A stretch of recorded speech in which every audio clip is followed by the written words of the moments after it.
أعوذ بالله من الشيطان الرجيم. بسم الله الرحمن الرحيم. الحمد لله الذي أنزل على عبده الكتاب ولم يجعل له عوجا قيما لينذر بأسا شديدا من لدنه ويبشر المؤمنين الذين يعملون الصالحات أن لهم أجرا حسنا ماكثين فيه أبدا وينذر الذين قالوا اتخذ الله ولدا ما لهم به من علم ولا لآبائهم كبرت كلمة تخرج من أفواههم إن يقولون إلا كذبا فلعلك باخع نفسك على آثارهم إن لم يؤمنوا بهذا الحديث أسفا إنا جعلنا ما على الأرض زينة لها لنبلوهم أيهم أحسن عملا وإنا لجاعلون ما عليها صعيدا جرزا أم حسبت أن أصحاب الكهف والرقيم كانوا من آياتنا عجبا إذ أوى الفتية إلى الكهف فقالوا ربنا آتنا من لدنك رحمة وهيئ لنا من أمرنا رشدا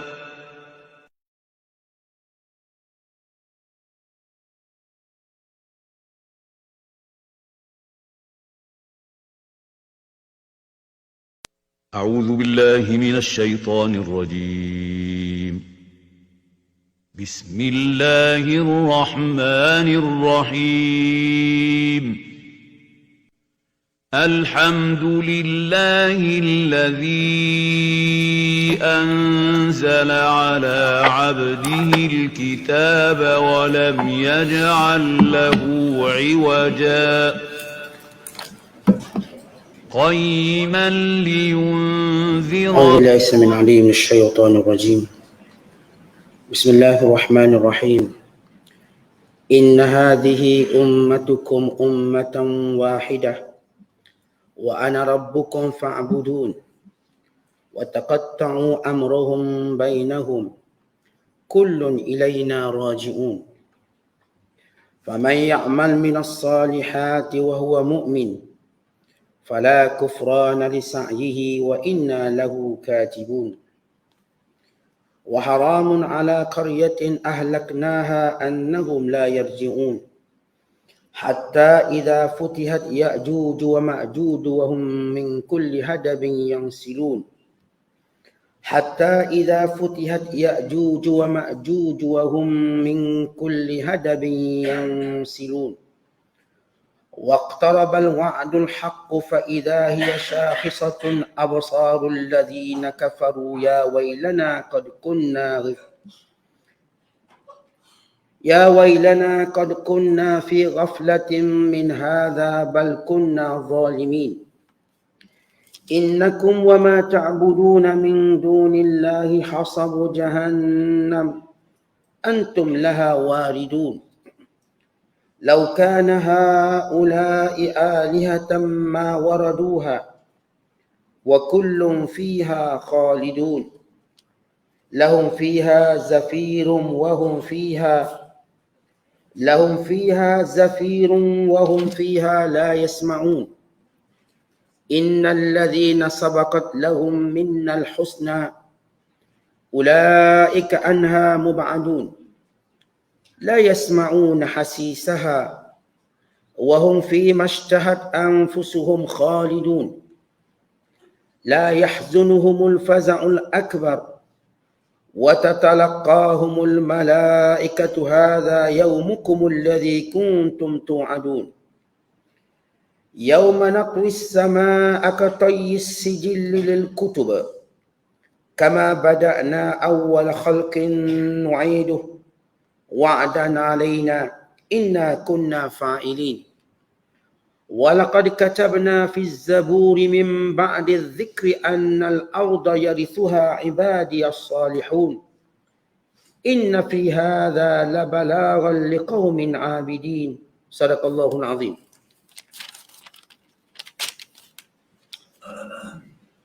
Sesungguhnya agama Islam inilah agama kamu. Agama yang satu asas pokoknya. Dan akulah Tuhan kamu. Maka sembahlah kamu akan daku. Kebanyakan manusia masih berselisih dan berpecah belah dalam urusan agama mereka.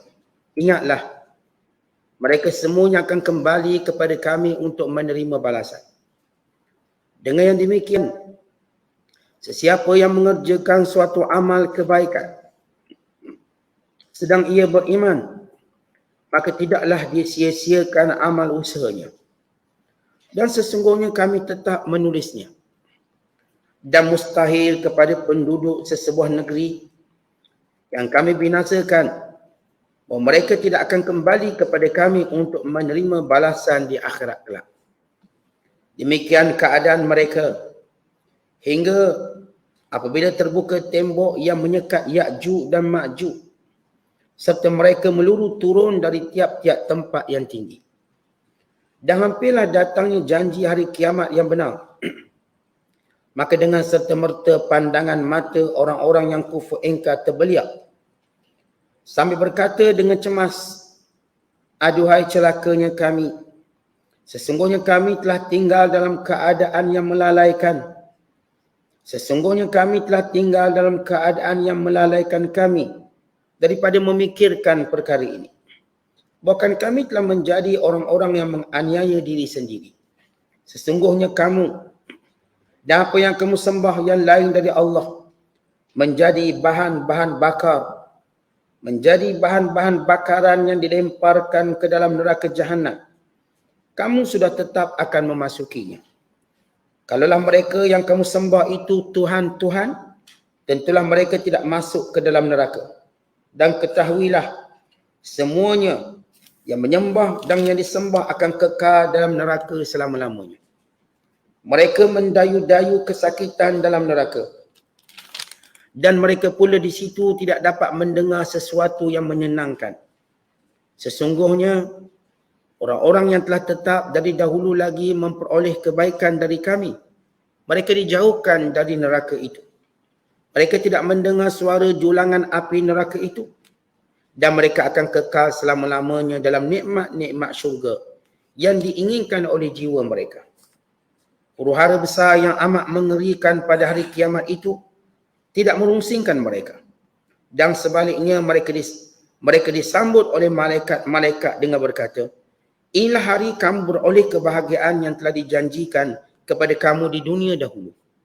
Ingatlah, hari kami menggulung langit seperti menggulung lembaran surat catatan. Sebagaimana kami mulakan wujudnya sesuatu kejadian, kami ulangi wujudnya lagi sebagai satu janji yang ditanggung oleh kami. Sesungguhnya kami tetap melaksanakannya. Demi sesungguhnya kami telah tulis dalam kitab-kitab yang kami turunkan sesudah ada tulisannya pada Lauh Mahfuz bahawasanya bumi itu akan diwarisi oleh hamba-hambaku yang soleh. Sesungguhnya Al-Quran ini mengandungi keterangan-keterangan yang cukup bagi orang yang cita-citanya mengerjakan ibadat kepada Allah dengan baik. Muslimin dan muslimat, sedang penonton yang dirahmati Allah sekalian, Kita berada pada ayat-ayat yang terakhir dalam suratul Anbiya. Bermula daripada ayat 92 sehinggalah ayat 106. Ayat-ayat yang kita bacakan ini menjelaskan beberapa perkara. Yang pertama menjelaskan tentang kesatuan ajaran yang dibawa oleh Nabi-Nabi alaihi wassalatu wassalam. Iaitu semua agama yang dibawa oleh para Nabi dan para Rasul namanya Islam. Untuk kita jelaskan bahawa Islam bukan bermula zaman Nabi Muhammad. Islam ialah bermula turunnya manusia di bumi ini. Kerana itu perkataan Islam tidak dinisbahkan pada orang, tapi pada sifat. Islam memberi maksud penyerahan. Kalau Islam ini berasal pada zaman Nabi Muhammad, maka akan disebut sebagai Muhammadin, agama Muhammad.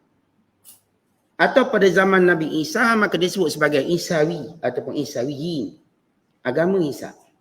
Atau Kristian sebut agama Kristian, Christ. Ataupun agama Buddha, Buddhiyin, disebut pada seorang lelaki bernama Gautama Buddha. Tapi Islam ialah sifat, iaitu penyerahan ketundukan kepada Allah. Sebab itu sejarah Islam bukan bermula zaman Rasulullah SAW. Ia bermula daripada zaman Adam. Dan risalah yang dibawa oleh para Nabi alaihimussalatu wassalam ada sama secara usulnya. Walau berbeza secara syariat hukum hakamnya. Sebagaimana yang disebut oleh Nabi SAW. Nahnu ma'asyiral anbiya auladu alla dinuna wahid. Kami semua para Nabi ialah anak-anak seibu. Anak-anak seibu. Yang agama kami ini adalah sama. Kami ini adalah, anak-anak sebapa yang datang daripada ibu berbeza tapi bapa kami sama. Apa maksud? Nahnu ma'asyiral anbiya auladu allatin dinuna wahid. Kami semua para Nabi daripada Adam sampai Nabi Muhammad SAW ialah anak lelaki yang sama daripada ibu-ibu yang berbeza. Artinya pak kami seorang. Manakala ibu kami ramai. Perkataan bapa kami seorang memberi maksud ialah usul kami sama, usul. Iaitu menyembah Allah yang satu. Allah berfirman dalam ayat yang lain, وَلَقَدْ بَعَثْنَا فِي كُلِّ أُمَّةٍ رَسُولًا أَنْ يَعْبُدُوا اللَّهَ وَاجْتَنِبُوا الطَّاغُوتَ. Sesungguhnya kami mengutuskan setiap rasul bagi setiap umat, negeri dan kampung, rasul-rasul yang menyuruh manusia sembah Allah yang satu dan tidak menyembah berhala. Yang tidak menyembah selain Allah. Kebiasaannya berhala lah. Tetapi ia juga mengabaikan semua yang lain daripada Allah. Maka ini menunjukkan Islam ialah agama yang pertama di dunia. Maka satu kesilapan besar kalau kita kata secara sejarah agama Hindu yang pertama di dunia. Diikuti dengan agama Buddha, cabang pada Hindu. Kemudian agama Kristian. Atau disebut agama pagan dulu. Barulah agama sekian berhala dan sebagainya. Salah. Salah ini dibuktikan pertama dengan wahyu Allah. Allah sendiri sebut. Semua para Nabi berkata wa ana awwalul muslimin. Bahkan ketika mana Allah berfirman kepada Ibrahim, idh qala lahu rabbuhu aslim.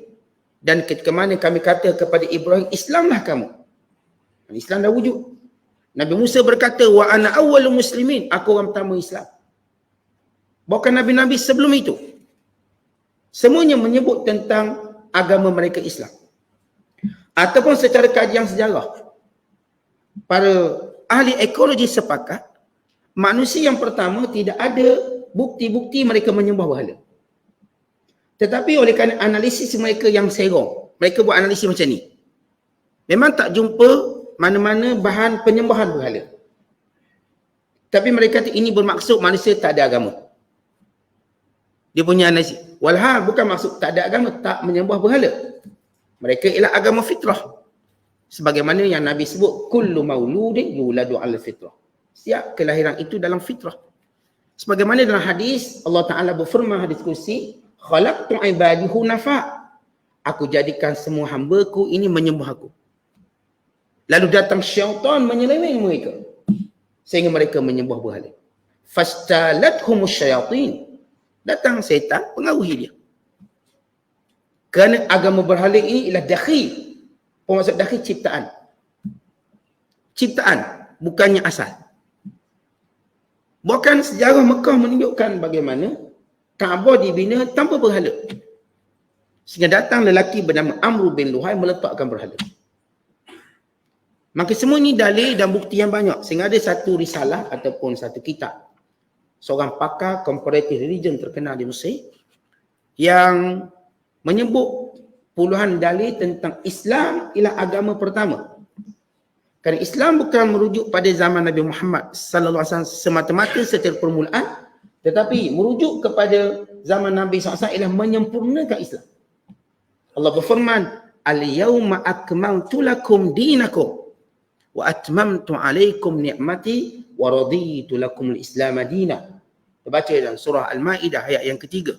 Hari ini aku sempurnakan agama kamu. Aku cukupkan nikmat kamu. Dan aku redha Islam sebagai agamamu. Jadi maksud redha Islam sebagai agamamu, sempurna Islam. Sempurnanya pertama, tidak akan ada lagi rasul-rasul selepas itu. Maka tanda sempurna. Bila tak ada rasul, maka tak ada pengubahan. Sempurna yang kedua, kerana turunnya Al-Quran sebagai kitab terakhir. Tidak ada kitab lain. Maka ia menjadi rujukan yang muktamad. Dan sempurnanya Islam kerana hadis-hadis Nabi yang dipelihara. Hadis Nabi-Nabi lain tak dipelihara. Kita tak dengar hadis Nabi Isa, melainkan sedikit.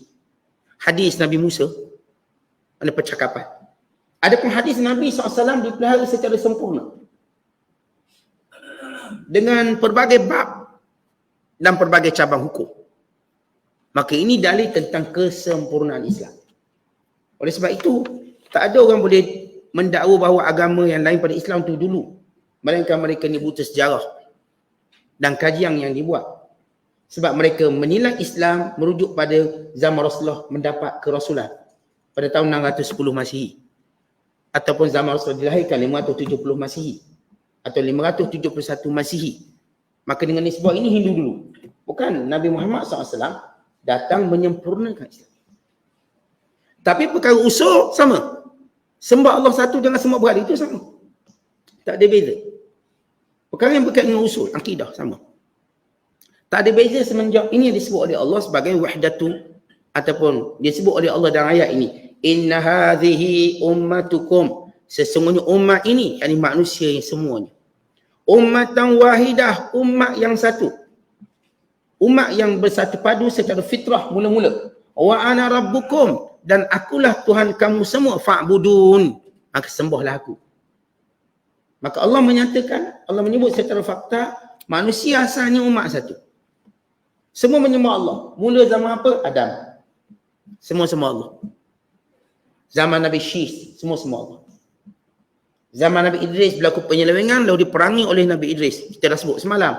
Nabi yang pertama yang mencipta alat senjata. Yang pertama yang menjahit. Maka Nabi Idris mengalahkan pada penyembah berhala. Maka Islam kembali, fitrah kembali. Sehingga sampai tahun ke-1000. Sekarang ni 1000 tahun, 10 kurun. Maka berlaku penyelewengan besar-besaran yang diperangi oleh Nabi Nuh. Lalu Allah musnahkan semua penyembah berhala. Allah selamatkan Nabi Nuh dalam bahtera dan pengikutnya. Dan Allah menjadikan keturunan manusia berkembang hanya daripada anak Nabi Nuh. Kenapa? Pertama, untuk menunjukkan bahawa keturunan yang lahir selepas itu keturunan fitrah. Datang pula daripada keturunan Nabi. Supaya manusia tahu mereka ni keturunan Nabi. Apa maksud keturunan Nabi? Maknanya tidak menyembah malaikat Allah. Itulah kebanggaannya. Itulah kemuliaannya. Waktu mana kita kata dalam hadis Nabi sallallahu alaihi wasallam, kullukum min Adam. Semua kamu keturunan Adam. Maksudnya ialah semua kamu menyembah Allah. Adam menyembah Allah dan kamu menyembah Allah. Kerana itu Allah sebut hakikat manusia, inna hadhihi ummatukum. Umat manusia ini ummatan wahidah, umat satu. Wa ana rabbukum, dan akulah satu-satu Tuhan kamu. Fa'budun, maka sembahlah aku. Wa taqatta'u amrahum bainahum. Tiba-tiba mereka berpecah belah. Tiba-tiba sebahagian mereka mula lari daripada agama. Mula menyeleweng agama. membentuk tawaif, yakni kelompok-kelompok agama yang pelbagai, Yahudinya, Kristiannya, penyembah berhalanya, Saibahnya, penyembah bintangnya, penyembah malaikatnya, penyembah lain-lain daripada Allah Subhanahu Wa Taala. Lalu apa kata Allah kepada mereka ini? Kullun ilaina rajiun. Kamu semua akan kembali pada Allah. Maknanya pertanggungjawaban yang kamu akan jawab di hadapan Allah. Dek kamu telah memecah belahkan kesatuan agama ini. Maka kata Allah, bila kembali pada Allah manusia dalam dua keadaan. Faman ya'mal minas salihat. Siapa yang beramal dengan amalan yang soleh. Wa huwa mu'min. Dengan keadaan dia beriman kepada Allah. Allah menyebut dua syarat orang bahagia. Pertama ialah dia melakukan amal soleh. Dan yang kedua dalam keadaan dia beriman pada Allah. Kalau orang tu dia tak buat amal soleh, kalau orang tu dia buat amal soleh, dia tak beriman, maka tak guna. Baik, kenapa Allah dahulukan amal soleh kemudian iman? Walau iman itu penting. Imanlah dulu baru cerita amal soleh. Kerana Allah nak sebut kebiasaan manusia memang ramai yang suka buat benda baik. Ramai kita tengok kafir ni suka tolong orang juga. Orang kafir sekian-sekian suka beri makan. Bahkan kadang-kadang disiapkan makanan berbuka puasa. Kecenderungan orang buat baik itu ramai. Ada yang cenderung buat rumah anak yatim, walau dia kafir. Ada yang cenderung beri pendidikan yang percuma. Ni ada orang kaya kafir, dia derma 2 bilion untuk dana pendidikan. Dia derma ratus juta untuk dana kemiskinan. Dia kafir. Kecenderungan buat baik itu ada. Artis, beramai artis, mereka wakafkan duit mereka untuk charity. Seorang artis yang terkenal dengan aset kekayaannya 400 juta dolar USD. Dia wakafkan semua pada charity. Dia tak beri sesen pun anak dia. Kerana seorang anak dia lesbian. Seorang anak dia saat dadah. Dia pun kecewa anak dia. Yang lesbian ni duduk bawah jabatan kat UK.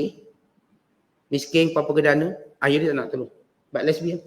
Perempuan. Tapi jadi lesbian. Seorang lagi main dadah. Akhirnya diwasiatkan semua duit dia tadi untuk charity. Untuk kebajikan. Baik, bagus. Sebagian orang Islam juga dapat manfaat. Maka bila Allah menyebut faman ya'mal minas salihat, siapa yang buat benda baik. Kenapa Allah dahulukan benda baik? Kerana kebiasaan manusia cenderung nak buat baik. Terutama dekat-dekat nak mati, siapa nak buat baik? Dekat nak mati, siapa nak buat jahat? Semua nak buat baik. Mereka pun buatlah rumah akhlak, rumah ketinggian akhlak. Alah semua berhala dalam tu, tapi buatlah kebaikan. Kebaikan pada nilai mereka. Mereka buatlah untuk dana. Ada seorang hamba Allah kat Malaysia, kafir, mati dah dia. Dia derma 20 juta untuk pendidikan. Banyak 20 juta. Kita nak masuk RM20 pun fikir panjang. Setengah kita lah. Bukan orang sini, setengah kita.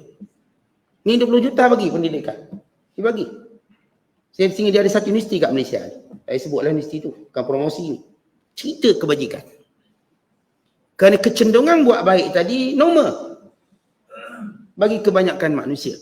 Tapi datang syarat. Wahuwa mu'min. Dalam keadaan dia beriman, maka di sini menunjukkan ditolak semua kebaikan yang tidak diasaskan dengan iman. Allah sebut dalam Quran. Wa qadimna ila ma amilu min amal faja'annahu haba'an manthura. Kami bawa segala amalan baik di akhirat kelak, kemudian kami jadikan debu berterbangan. Sebab apa? Dibatalkan. Contoh kita tengok ada orang juara tapi dibatalkan kerana tak cukup syarat. Ada dah juara ni, dah menang pingat emas tapi dibatalkan sebab dinipu. Dibatalkan. Yang ni pula menang dah pingat emas, dibatalkan sebab doping tak lepas. Ujian dadah tak lepas. Yang ni pula dah juara dah. Rupa-rupanya dia ada 2 warga negara. Maka dibatalkan. Ada orang dah memang excellent. Tiba-tiba ada syarat yang tak dipenuhi, maka ditolak. Ditolak. Tak cukup syarat. Itu kan syarat dunia. Apatah lagi syarat yang Allah tetapkan. Syarat kat dunia ni kita pun tahu. Ada orang yang saya katakan dia dah juara, dia dah dianggap macam sampai ke muncak kemuliaan, tapi kalau syarat tak cukup, dia tolak balik. Dah elok-elok dapat. Dah elok-elok diisyakan juara. Lepas berapa bulan tarik balik. Ni pelumba basikal, dia dapati dia ni main dadah. Kita tarik balik. Ini perenang, walau menang 7 pingat emas, dapati dia pun ada main steroid. Tarik balik pingat. Ini peninju, dia dapati dia buat ni, buat ni. Ini semua cerita sekolah Olimpik. Sebagai contoh. Walau dah juara. Ini pelari daripada Cuba, dia tarik tangan pelari daripada China. Orang tak perasan. Tipu. Sehingga pelari China tu jadi slow. Akhirnya dia batalkan pingat emas. Itu cerita-cerita macam mana yang dibatalkan ni. Untuk tunjukkan apa? Kita kalau hebat macam mana pun syarat tak kena, maka tak boleh lah. Walau bagus. Muka dah handsome, pakaian dah kemah, syarat tak cukup. Syarat jantinanya lelaki, dia pura-pura lelaki je habis. Gagal. Jadi orang yang buat amal soleh, syarat kedua yang penting iman, maka terbatal. Adapun saya katakan kenapa Allah takdimkan mulakan dengan amal soleh, kerana itu kebiasaan orang nak buat baik. Tapi bila Allah sebut tentang iman, tunjukkan kepentingan iman. Kemudian kata Allah, fala kufrana li sa'ihi, tidak akan ditolak kebaikannya. Tidak akan ditolak kebaikannya kalau dia beriman. Wa inna lahu katibun, dan kami sentiasa menulis amalannya. Lagi dibuat, kami tulis, kami tak pernah jemu tulis. Lepas tu jangan ingat bila kita buat baik, malaikat jemu dah tulis banyak sangat kita ni, zikir. Tak jemu. Malaikat penat dah tulis, tak penat. Sebab itu Nabi kata apa? Wallahi la yamallu hatta tamallu. Allah tak pernah bosan sehingga kamu bosan. Maknanya Allah tak pernah bosan pun beri pahala kat kita. Dan malaikat-malaikat pun tak pernah bosan pun catat. Nak tulis tiap-tiap hari kita datang kuliah, tiap-tiap hari kita solat, malaikat tak pernah bosan. Walau benda sama kita buat, lagi mana dia baik, ditulis. Sampailah kita bosan. Kita pula bosan. Malah lagi lama dah mengaji. Lama dah pergi masjid, maka tak dapat lagi. Bagaimana kita buat, ditulis. Kemudian kata Allah, wa haramun ala qaryatin, dan haram pada setiap negeri, ahlaknaha, yang kami binasakan, annahum la yarji'un, bahawa mereka tak akan kembali pada kami. Dalam ayat ini memberi beberapa maksud. Yang pertama yang dimaksudkan wa haramun ala, kata Allah, wa haramun ala qaryatin ahlaknaha annahum la yarji'un, ay mumtani'un ala ahli qaryatin hakamna bi ihlakiha ruju'ahum ila taubati awil hayatad dunya qabla yaumil qiyamah. Mustahil, haram ni mustahil, haram, mustahil. Mana-mana negeri, mana-mana negara, mana-mana umat yang kami dah binasakan, dekkan dia jahat, untuk kami beri dia peluang kedua untuk taubat, tak ada. Untuk kami kembalikan semula dia ke dunia.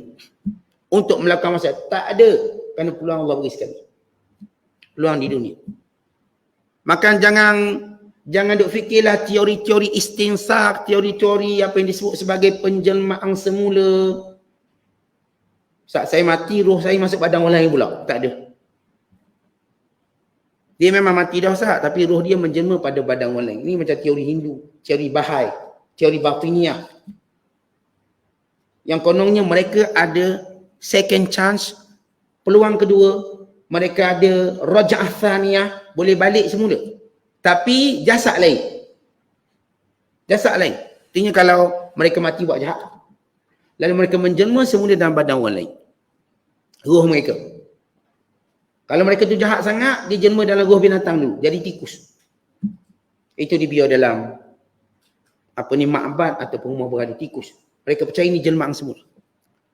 Kalau baik sikit, dalam kucing. Baik sikit lagi, maka dia pergi pada manusia biasa, kasta rendah.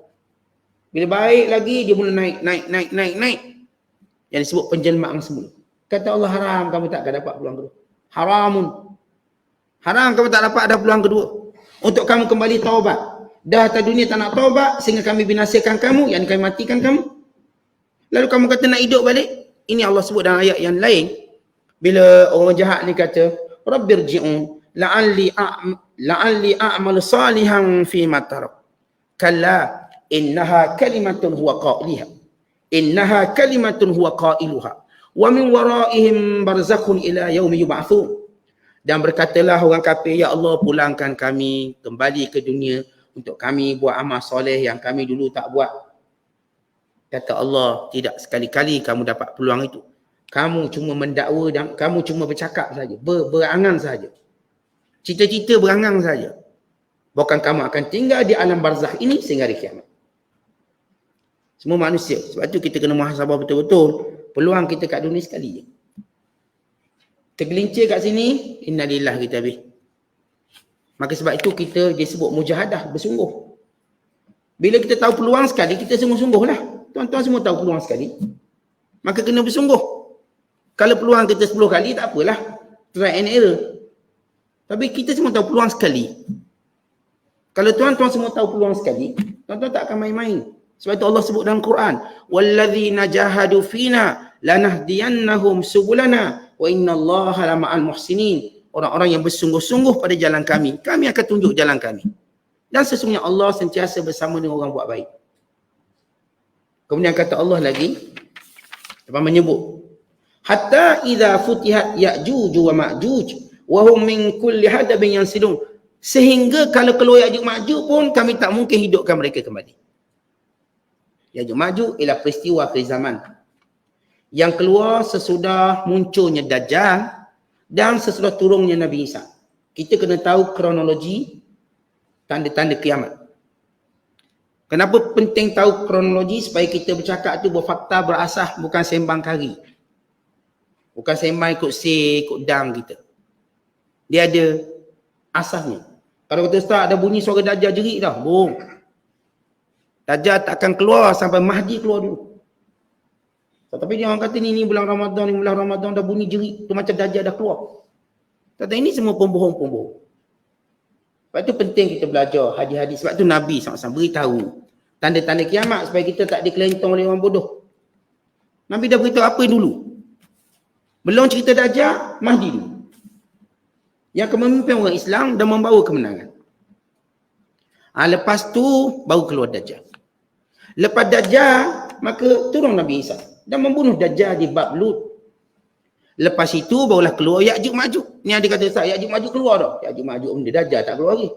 Mana boleh potong kiu? Potong kiu nak halau balik masuk. Tak boleh potong kiu, ikut kiu lah. Ini nas. Tiba mereka kata Ya'juj Ma'juj dah keluar pula. Tembok tu dah terpecah dan sekian-sekian. Maka Allah Ta'ala kata, mustahil orang yang mati dalam keadaan kufur tadi, mati dalam maksiat, dia nak balik sunat taubat. Sehingga kalaupun Dajjal keluar pun dia takkan hidupkan balik. Yakni, walaupun di akhir zaman pun tak boleh. Walaupun di akhir zaman ni adalah peluang, pun tak boleh sampai hancur dunia ni. Tak ada peluang lagi. Sehingga Ya'juj Ma'juj dan keluar. Baik, apa itu Ya'juj Ma'juj? Dua kaum. Ya'juj Ma'juj ialah manusia, bukan makhluk asing. Bukan makhluk asing, bukan kita katakan keturunan planet Marikh, dia ialah keturunan Adam. Anak-anak Adam, maknanya manusia. Daripada dua kabilah Ya'juj, satu Ma'juj. Sebagaimana seorang mengadu, macam dicatat dalam Suratul Kahfi, yang kita baca malam ni, atau akan baca malam ni atau pagi esok. Ini kemuliaan malam Jumaat untuk disunatkan baca Al-Kahfi ini. Bila seorang berkata kepada Dzulqarnain, inna Ya'juj wa Ma'juj mufsiduna fil ardh. Wa Dzulqarnain, Ya'juj Ma'juj suka melakukan kerosakan di muka bumi. Maka boleh tak buat tembok untuk menghalang dia. Maka di sini Allah menyebut Ya'juj Ma'juj ini manusia. Sebab pengadu tadi menyebut ia manusia. Maka jangan duk percaya Ya'juj Ma'juj kononnya makhluk asing. Atau kononnya dia makhluk yang datang daripada planet lain dan sebagainya. Dia manusia macam kita. Oh, kita pun kata dia ni besar sekian-sekian. Tak, dia manusia macam kita. Berzuriat, berketurunan, cuma bezanya Ya'juj Ma'juj ialah kelompok manusia yang membiak begitu ramai. Ya, sebab dia tak ada Facebook. Kita ada Facebook tu tak membiak sangat. Bini sibuk Facebook, laki sibuk Facebook. Jadi anak dua orang sudah. Sibuk Facebook, sibuk nak upload IG. Dia orang Allah jadikan dia kelompok yang paling banyak zuriat. Sebab tu bila dia datang macam air turun daripada tempat tinggi. Sehingga kering air tasik diminumnya. Kering. Dek kerana ramai dia, ramai. Sehingga Nabi Isa selain dia tak ada. Ramai sangat. Walau orang Islam dah ramai. Dan ini juga untuk kita menolak apa yang klaim yang disebut sebagai pembancian penduduk dunia sekian banyak. Kerana mereka tak banci semua macam saya selalu sebut. Ini antara makhluk yang Allah simpan hari kiamat. Kita nak cari tak boleh cari walaupun teknologi kita hebat. Kerana setiap zaman ada teknologi dia. Allah dah jadikan teknologi yang dilakukan oleh Dzulqarnain cukup hebat sehingga menjadikan bukit dan tembok itu sama. Walhal Dzulqarnain dibina tembok. Tapi tembok itu antara dua gunung sehingga sama. Tak dapat bezakan. Walau dibuat daripada tembaga dan besi. Boleh detect lah logam, tapi tak boleh detect. Dek tingginya teknologi. Kenapa? Teknologi ini datang daripada wahyu Allah. Perintah Allah. Daripada perintah Allah maka jadi hebat. Sebab itu kita tak pakai orang kata, orang dulu mana ada teknologi. Ada. Sebahagian teknologi mereka lebih hebat daripada kita. Sebahagian teknologi mereka. Ni dekat Istana Hamra, setiap kali waktu azan keluar air. Teknologi mereka zaman tu. Singa, patung singa. Setiap kali waktu azan dia keluar air. Bagaimana ilmu dia waktu tu. Jadi setiap zaman dia ada cara dia. Dia ada kehebatan. Kita tak boleh kata dia orang dulu mana ada teknologi. Ada, tapi teknologi lain pada teknologi kita. Tapi dia adalah teknologinya.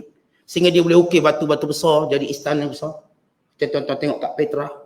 Tuan-tuan tengok dekat Madain Saleh.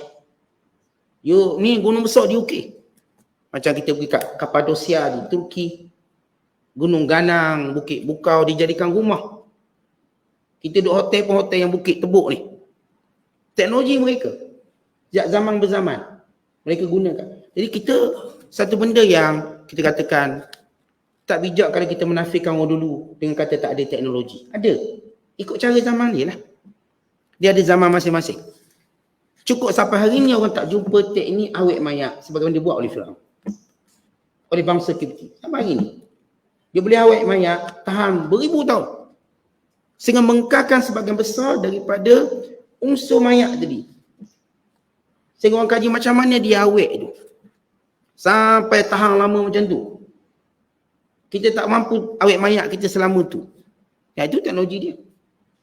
Dan semua benda-benda yang lain. Kita tak boleh nafikan. Ya, kita setuju bahawa cara mereka mungkin tak sama kita. Itu kita setuju. Teknologi mereka tak macam teknologi kita. Tapi mereka ada teknologi. Ni kita baca kisah Sabak. Kita baca empangan Ma'rib yang hebat. Menampung air yang banyak. Membentuk bandar yang besar sehingga kiri kanannya pokok buah-buahan. Teknologi yang hebat. Hari ni perbandaran ini pun tak ada tanah pokok kiri kanan pokok. Kiri kanan jalan raya. Sehingga perjalanan jadi dekat. Dek pokok buah-buahan kiri kanan mereka boleh makan sebebasnya. Tapi bila ada benda yang menarik di sepanjang jalan, perjalanan jadi singkat. Lepas tu kalau kita ke bandar-bandar rasa tak sedar sejam 2 jam sebab kiri kanan mall. Tengok pula berkedip-kedip kedai emasnya ada kedai kereta yang kita punya macam leka. Zaman dulu dia ada cara dia. Kiri kanan pokok buah-buahan. Cuaca yang baik. Sehingga dia ceritakan kalau ada kutu atas kepala, dia masuk, mati kutu tu. Dek bersih. Lipas tak ada. Kita kan tahu lipas ada sebab kotor.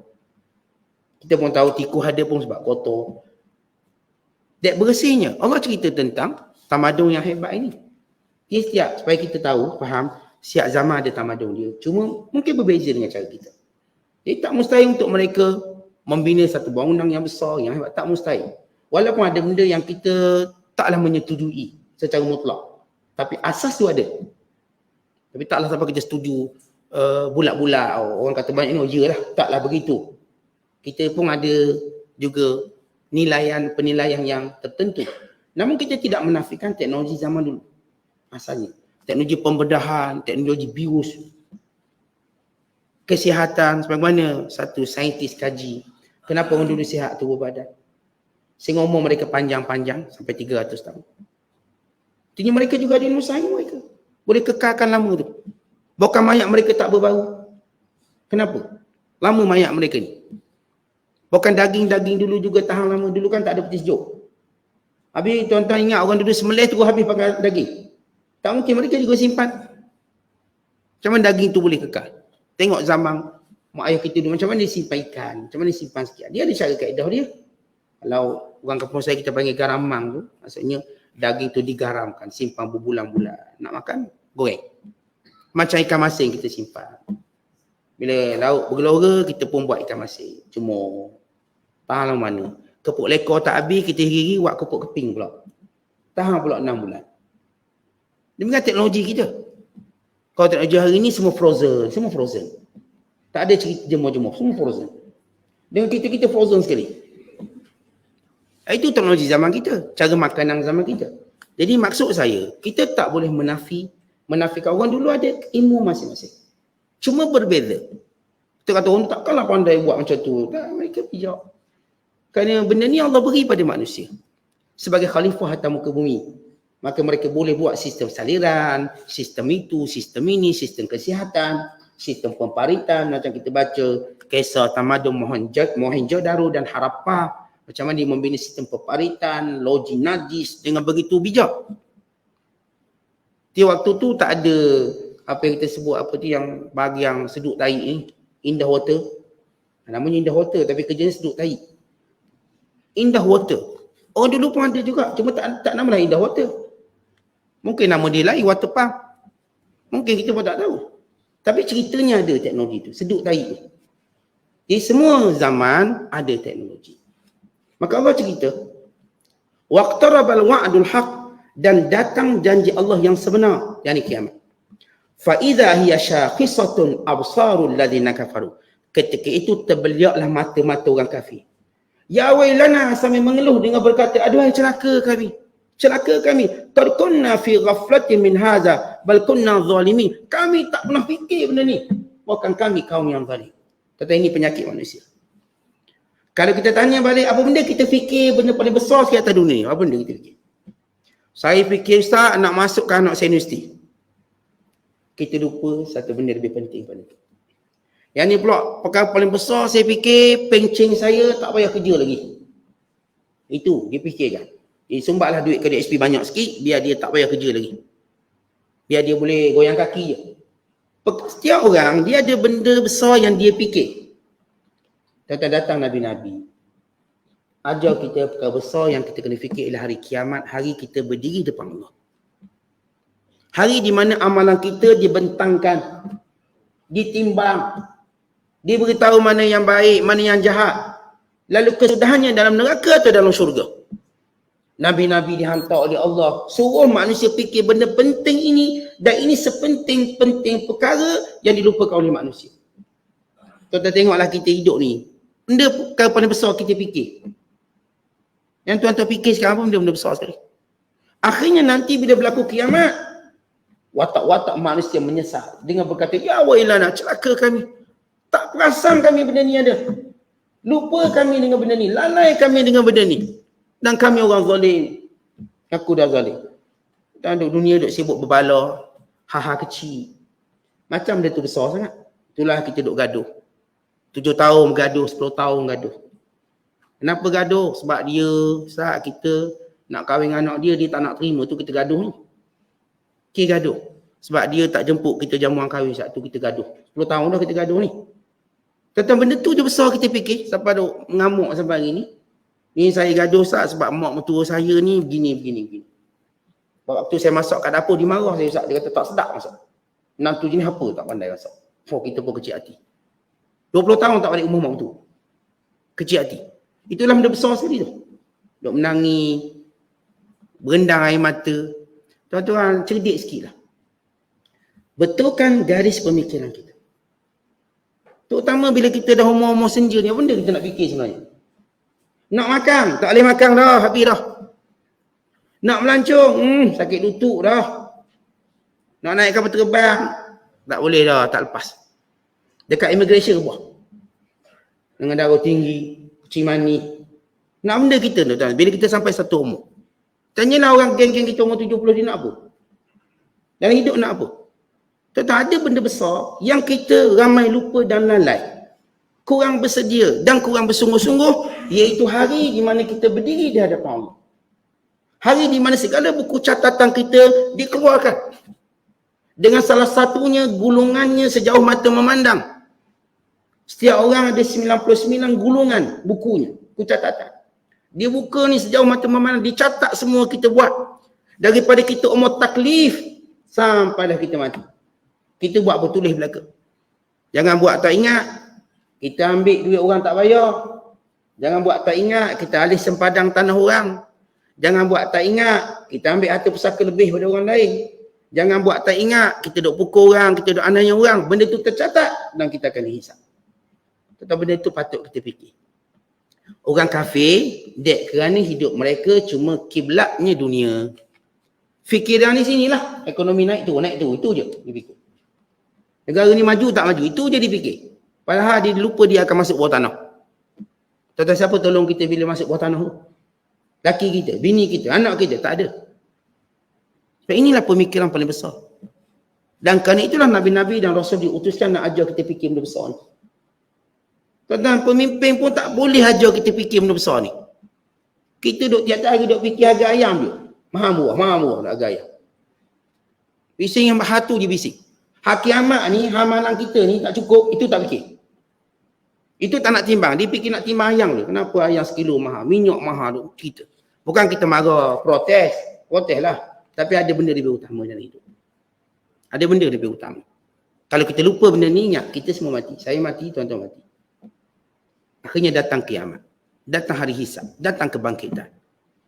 Lalu berlaku apa yang selama ni kita telah diberitahu dan kita tak ambil serius.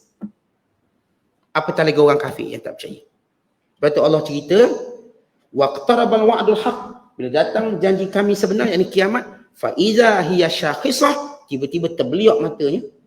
Dia kerana takut dan gerung sambil berkata, ya wailana, celaka kami. Qad kunna fi ghaflah. Dulu kami kat dunia cukup lalai, cukup lupa. Min hadha, daripada peristiwa besar ini. Wa kunna bal kunna zalimin. Bukan kami orang zalim. Jadi ayat ni walaupun khusus pada orang kafir yang tak percaya kiamat, tapi sebenarnya baik biasa. Al-Quran sifatnya umumul lafz, la khususus sabab. Orang beriman tetap menjadikan semua benda pengajaran. Walaupun ayat tu Allah timpakan pada si kafir Yahudinya, Nasaranya, penyembah berhala, nama beriman dia ada roh, dia terasa. Kita tuan-tuan walau tak salah, kita tengok ada orang salah dihukum, kita pun ambil pengajaran supaya kita tak buat macam tu. Dan anak-anak kita buat macam tu. Maka beriman sentiasa ambil pengajaran yang saya katakan tadi, betulkan laras pemikiran kita. Kita sampai satu umur, tuan-tuan fikirlah yang besar-besar sikit. Jangan duk fikir benda-benda kecil. Allah suka kita buat benda besar-besar. Allah suka kita buat benda-benda yang bermanfaat. Daripada kita duk berbalah hal kecil-kecil tak habis-habis. Tak habis lagi gaduh ni. Ada penyokong. Yang ni kata sunat, yang ni kata bid'ah, yang ni kata boleh, yang ni kata duk bergaduh. Kecilnya duk bahas. Orang dah naik ke bulang, planet Marikh dah. Kita duk bahas isu-isu kecil, lalu membentuk puak-puak. Masing-masing nak menyokong, lalu bergaduh sama kita. Tapi ini bukan cara kita berfikir. Ada benda besar yang kita berfikir. Sebab itu orang hebat, dia fikir benda besar. Orang yang jenis saya katakan tak hebat, dia fikir benda sampah. Dia tengok baku sampah, duk fikir sampah. Itu dah sampah, biarkan. Fikirlah benda besar. Apa yang kita nak buat sebelum mati? Yang beri manfaat dan jadi jariah. Fikir sikit. Ini agak-agak duit pencen yang pun dah tak ada pewaris duit pencen. Ada orang dia ada pewaris duit pencen, ada orang tak ada. Macam mana nak jadikan pencen dia jadi jariah bila dia mati? Fikir sikit lah. Terutama kita pula tak ada anak-anak soleh yang boleh sambung amal kita. Kita fikir. Terutama kita pun tak ada kawan-kawan yang baik yang boleh memberikan kebaikan pada kita bila kita mati. Fikir sekarang. Setiap orang perlu fikir benda besar-besar. Terutamanya perkara yang saya katakan, hari kebangkitan kita semua.